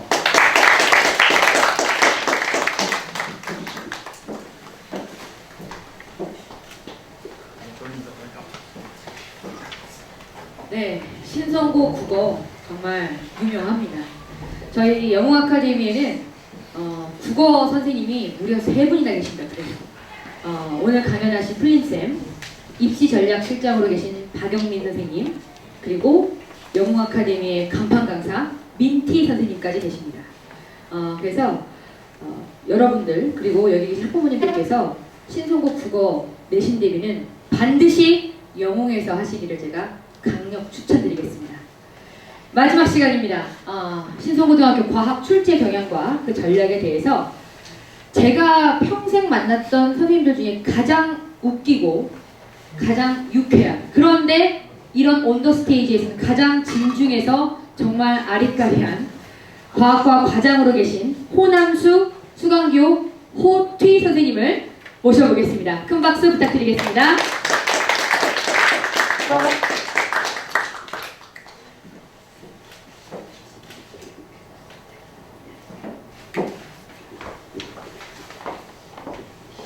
네, 안녕하세요. 영웅 아카데미에서 과학 고등부를 담당하고 있는 호티 호남수입니다.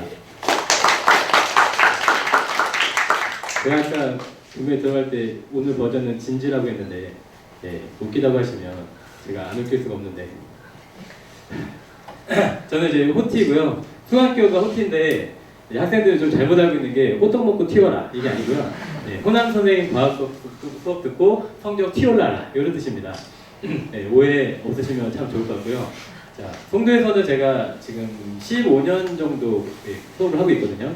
근데 올해 같은 경우에는 이제 신성고 학생들이 저는 이제 청라에서도 고등부 수업을 하고 있고, 그 다음에 영종도에서도 하늘고 학생들 뭐 방학 동안에 이렇게 특강 대비라든가 이런 것도 하고 있는데, 이번 1학년 학생들은 제가 여태까지 맡은 학생들 중에서 가장 올라온 것 같습니다. 이번에 수업 시간에도 뭐 학년을 뛰어넘는 질문들을 많이 하고, 이번에 우선 학생들이 1학년을 많이 가서 그만큼 1학년 학생들이 경쟁이 되게 치열할 것 같은데, 제가 오늘 말씀드리는 이 과학 출제 경향이라든가 그 다음에 전략을 여러분이 좀 익혀서 조금이나마 조금 그 힘든 경쟁에서 좀 살아남을 수 있도록 좀 도움이 되었으면 좋겠습니다.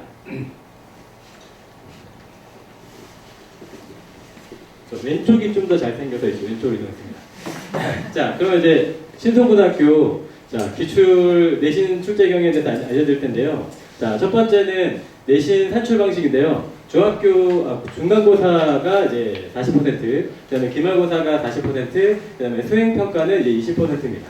근데 요거는 이제 매년 바뀔 수도 있고 학교 정책에 따라 또 달라질 수 있기 때문에 뭐 중간고사가 30이 되는 경우도 있고요. 기말고사 30, 그다음에 수행평가도 이제 30이 되는 경우도 있어요.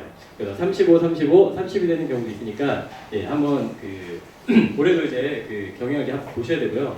자, 그다음은 이제 집필고사 범위인데요. 자, 통합각은 총 4단원으로 되어 있습니다. 그래서 4단원이 한 단원별로 중간고사, 1학기 중간고사, 그 다음에 2단원은 뭐 기말고사, 그 다음에 3단원은 2학기 중간고사, 그 다음에 4단원이 이제 2학기 기말고사, 이런 식인데, 통합과 선생님이 한 분만 계시는 경우는 거의 없어요. 그래서 대부분 이제 두 선생님이 들어가시는데 신성고등학교도 이제 마찬가지로 두 선생님이 들어가셔서 중간고사를 1단원만 보지 않고 1단원에 있는 2분의 1 앞부분은 중간고사, 그 다음에 다른 선생님이 들어가시는 2단원의 또 앞부분이 중간고사, 이렇게 해서 1단원과 2단원이 같이 이렇게 들어간다는 거. 네. 그래서 1학기 이제 중간고사, 기말고사를 모두 대비하려면 1, 2단원은 일단 무조건 끝내셔야 돼요. 네. 그리고 이제 지필고사 이제 출제 비중인데, 자, 제가 항상 시험이 끝나면 이 시험지를 이렇게 분석을 합니다. 그런데 자, 느낀 게 모의고사에서 정말 많이 출제합니다. 원래 제가 이제 15년 했다고 했잖아요. 근데 대부분은 이제 어떤 특정한 교과서에서 또는 문제집에서만 이제 많이 출제하는 경향이 있었는데, 자, 작년하고 이제 재작년 같은 경우에는 모의고사에서 거의 대부분의 문제가 출제됩니다. 이따가 자, 모의고사 문제 자, 어떻게 출제되는지 한번 볼 거고요. 자, 그다음에 이제 학습지, 학교에서 나와준 학습지는 뭐 기본이죠. 교과서에 있는 문제, 그다음에 학습지에 나오는 문제, 이런 것들은 기본으로 풀어보시고, 그다음에 모의고사 문제도 이제 많이 풀어보셔야 자, 내신 이제 많이 높일 수 있으시고요. 그 지필고사의 난이도 같은 경우에는 전체적으로는 사실 통합과학은 그렇게 어렵진 않아요. 대부분 이제 중정도의 난이도로 나오는데, 예, 신성고 같은 경우에는 모의고사 기출문제가, 자, 여기서 보시면 1학년만 나오는 게 아니라 1학년, 2학년, 3학년에서 배운 내용들도 심지어 고3에서 수능이 나왔던 문제도 나오기 때문에 자, 그런 것도 이제 한번 잘 캐치하셔야 되고요. 자, 그리고 이제 학교 프린트, 자, 그 다음에 특정 문제집, 이런 것들은 이제 학교에서 이제 나눠주는 특정 문제집에서도 많이 출제를 하기 때문에 자, 그것도 이제 자, 주의 깊게 보셔야 됩니다. 특정 문제집은 영업 비밀이라서 네, 보시면 제가 이제 그때 이제 공개해 드리도록 할 거고요. 그리고 이제 수행평가 같은 경우에는 자료 해석, 서술형 문제라든가 그 다음에 실험을 통해서 이제 하는 경우가 이제 많습니다. 자, 그러면 이제 신성고등학교 이제 1학기 중간고사하고 이제 기말고사를 보시면 문제 유형을 보시면 총 이제 26문제입니다.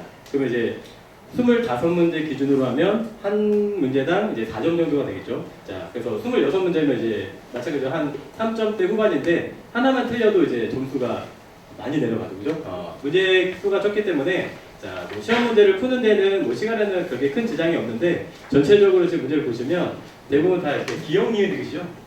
기억 니은 디귿 수능형 문제가 나오고 요 한 문제 빼고는 나머지는 다 기억 니은 디귿을 찾는 문제들이 많이 나와서 문제에 대해서 정확히 이제 이해를 못한다면 이제 하나만 모르면 이제 못 푸는 그런 유형의 문제들이 나와서 대부분 이제 다 보시면 자, 기억 니은 디귿에서 이제 옳은 문제를 찾는 유형들입니다. 자, 뒤에도 이제 마찬가지고요. 그죠? 오지선다형 문제는 없죠? 대부분 다 이제 수능형 문제로 자, 문제는 이제 총 26문제고요. 그 다음에 이제 기말고사도 보시면 여기 마찬가지로 이제 다 수능형 문제들이 출제됩니다. 네, 수능형 문제도 출제되고 여기서도 마찬가지로 이렇게 네, 앞에 지나갔네요. 자, 오지선다형 문제 한 문제 정도밖에 안 나오고 대부분 다 이렇게 기억 니은 디귿 찾는 문제가 나오고요. 자, 그리고 이제 수능 기출문제 중에 하나인데요. 오른쪽에 보시는 게 신성고등학교에서 나왔던 시험 문제고, 그 다음에 이제 이쪽에 있는 게 이제 2019년, 이게 최근도 아니죠. 자, 교과전이 바뀐 게 이제 2019년부터라 2019년에 수능을 봤던 문제는 2018년도 이제 수능 문제인데, 자, 이렇게 지구과학 2, 고3에서 배우는 지구과학 2 문제가 물론 난이도가 높지 않지만, 자, 이런 문제가 이제 이렇게 출제될 정도로 자, 다양한 모의고사 문제를 풀어보셔야 됩니다. 그리고 이제 뒤에도 보시면 자, 같은 중간고사에서 4번에서 나왔던 신성고등학교 나왔던 문제고요. 그래서 요거는 이제 수능에서 나왔던 문제인데 마찬가지로 고3에서 배우는 지구과학 2 문제죠. 그래서 학생들이 이제 공부를 준비할 때, 내신들을 할 때 그냥 학교 교재라든가 같은 학년 문제만 준비하는 게 아니라 이렇게 수능형 문제들까지도 같이 대비를 하셔야 됩니다. 근데 학교 선생님께서 이렇게 수능 대비 문제를 출제하실 때 과연 그 선생님께서 모든 연도의 그 수능 문제, 그러니까 지구학 2 하나만 있는 게 아니라 이제 물리 1부터 그 다음에 물화생지 1에다가 그 다음 물화생지 2까지 하면 8과목이거든요. 그 통합까지 합치면 9과목인데 그런 9과목의 모의고사나 수능 대비 문제들을 선생님이 일일이 하나 다 보신 다음에 이거 괜찮네 이렇게 내지 않으셨을 거예요. 분명히 어떤 자료가 있으시겠죠. 그 자료를 바탕으로 해서 내신 것 같고, 그러면 저는 이제 이 문제 어떻게 찾았냐면 그렇습니다. 같은 자료가 있다는 거죠.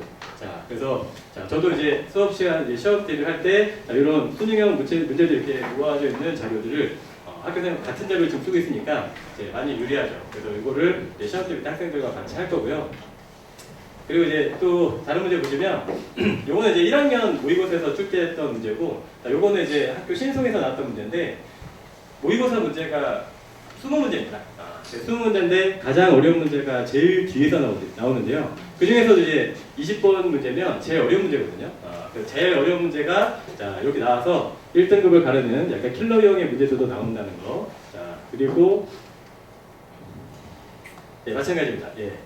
이렇게 이것도 1학년 모의고사에 나왔던 문제고 작년에요. 그리고 이제 이것도 이제 신송고등학교에서 나왔던 출제 문제입니다. 예, 이렇게 3점짜리의 어려운 문제인데 이렇게 어려운 모의고사 문제가 이제 같이 출제되니까 이것도 이제 같이 시험 드릴 때 저와 함께 같이 하실 수 있습니다. 네, 이렇게 해서 네, 과학 출제 경향이라든가 그다음에 출제 전략에 대해서 말씀드렸는데 네, 학생들이 이제 저한테 이제 자주 하는 질문 중에 하나가 뭐냐면 공부는 얼만큼 해야 돼요? 이렇게 물어보는데 저는 사실 죄송한 학생들한테 좀 미안하긴 한데 공부에는 끝이 없다고 해요. 끝이 없고 그냥 너는 레벨을 계속 올린다고 그냥 게임한다고 생각하면서 이제 공부하면 된다고 하거든요. 네. 그래서 자기가 이제 어느 정도 레벨에 도달하면 네, 최고 레벨에 도달하면 최고 레벨의 문제가 나와도 할 수 있습니다. 그래서 너무 긴장하지 마시고 네. 고등학교 올라가서 선생님과 함께 같이 열심히 공부했으면 좋겠습니다. 네, 감사합니다.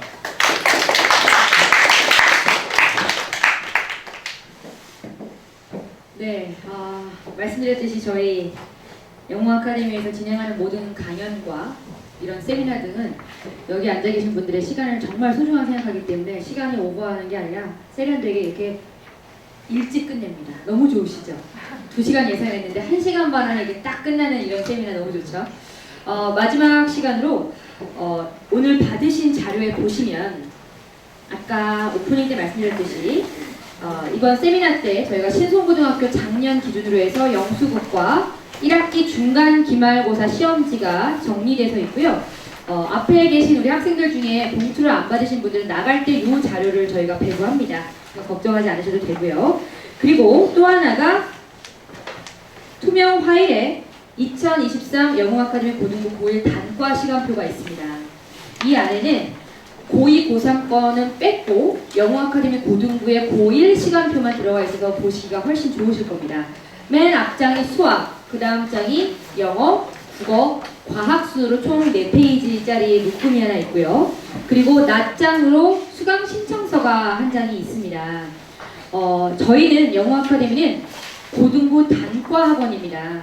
쉽게 설명드려서 종합반으로 해서 그냥 레벨에 맞춰서 영수국어가 묶여진 시간표에 학생이 그냥 이렇게 진입을 해서 수업을 듣는 게 아니라 학생이 주체가 돼서 내가 원하는 과목, 내가 원하는 선생님, 내가 원하는 시간표를 구성해서 수업을 듣게 되어져 있습니다. 물론 선생님마다 정해져 있는 시간표는 있습니다. 그래서 그 시간표를 정돈해서 드린 거고요.